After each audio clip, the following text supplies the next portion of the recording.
пазарни аудитории и подобни на списъците за ремаркетинг.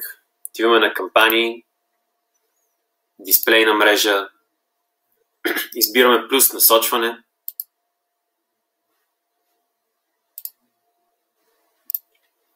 Избираме рекламна група.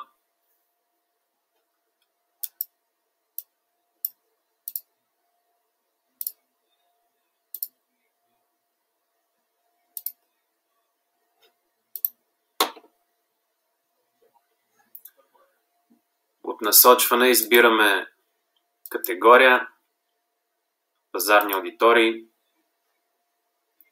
Интересуват ни авточасти и аксесуари. Прехвърляме го надясно.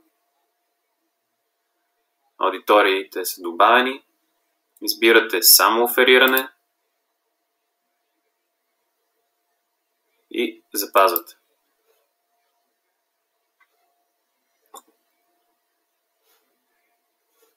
По същия начин от насочване избирате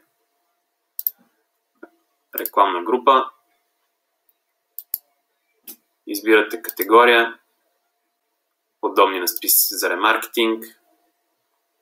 В момента списък няма, но се добавя надясно, избира се само офериране и се запазва.